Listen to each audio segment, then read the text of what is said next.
দর্শক আছেন, এমডি শাহাদাত আনমিউট করেন। আনমিউট করে কোন প্রশ্ন থাকলে। ধন্যবাদ সম্মানিত সঞ্চালক এনামূলক মনির ভাই, সম্মানিত অতিথিবৃন্দু, আসসালামু আলাইকুম রহমতুল্লাহ। আজকের অতিথিদের মধ্যে আমার একজন প্রিয় মানুষ আছেন, সালাউদ্দিন আইয়ুবী ভাই। ওনাকে সরাসরি কখনো দেখার সুযোগ না হলেও আজকে দেখতে ভার্চুয়াল মাধ্যমে দেখতে পেরেছি, এই জন্য আলহামদুলিল্লাহ। মনির ভাই, আমি গ্রামের একটি কথা দিয়ে আজকে আলোচনা আমি শুরু করব। গ্রামের একটি কথা আছে, দেখি স্বর্গে গেল বাধা বাঁধে। সেম আওয়ামী লীগ চলে গেছে, কিন্তু আওয়ামী লীগের ফেতাত্তারা এখনো ঘুরে বেড়াচ্ছে বাংলাদেশের আনাচে কানাচে, ক্রিমিনালি করার জন্য,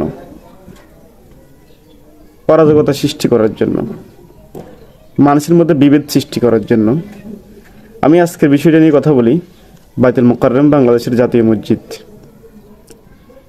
এই মসজিদ বাংলাদেশের জন্য গুরুত্বপূর্ণ একটি স্থান এবং গুরুত্বপূর্ণ একটি মসজিদ। সেই মসজিদে এমন একজন কে নিয়োগ দেওয়া হয়েছে, সে হচ্ছে আওয়ামী লীগের প্রোডাক্টস। যদিও সে লেবাজ, দাড়ি, টুপি, লম্বা পাঞ্জাবি, খুব সুন্দর তার লেবাজ আছে, কিন্তু তারা তো মুসলিম হতে পারে, কিন্তু তারা তো মুনাফিক। আপনি দেখেন ও জাতীয় মুকাররমের ক্ষতি হিসাবে কীভাবে নিয়োগ পেয়েছে। সে নৌকার ফাত্তি দিয়ে কিন্তু ভোট করেছিল, আপনারা হয়তো দেখেছেন। সে শেখ হাসিনাকে কওমের জননী বলেছে, মানে তাকে ফার্ম দিয়ে তার ভিতরে এমনভাবে ঢুকার পরে সে বাইতুল মুকাররমের মতন জামা মসজিদে চান্স পেয়েছে। কিন্তু বাংলাদেশে ওনার সে হাজার হাজার যোগ্য আলেম আছে, তাদেরকে ঢুকাই নাই, কারণ সে আওয়ামী লীগ করতো, সে ওলামা লীগ করতো। কিন্তু লজ্জার বিষয় হচ্ছে যে মানুষটা 5 আগস্টের পরে স্বৈরাচার পতনের পর সে নিজে পালিয়ে গেছে।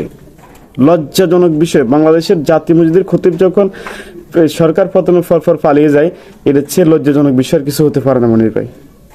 কিন্তু পালিয়ে গেছে, শুকরিয়া। স্বৈরাচার পতন হওয়ার পরে স্বৈরাচার পেতাত্তারা সব পালাই গেছে। কিন্তু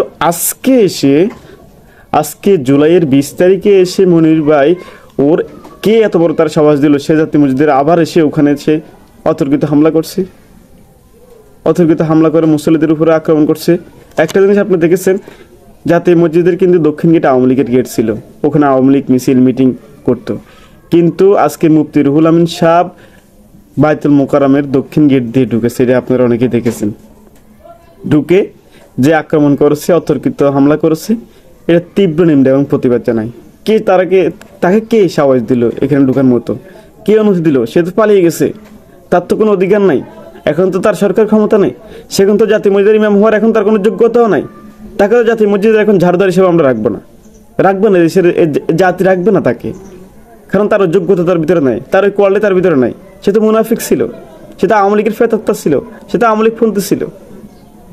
আমি আজকের এই টকশো থেকে এখানে বিজ্ঞ আলোচক বিন্দু আছেন, এখান থেকে একটি বার্তা দিতে চাই, এই মুফতি রুহুল আমিনকে 24 ঘন্টার মধ্যে গ্রেপ্তার করবেন।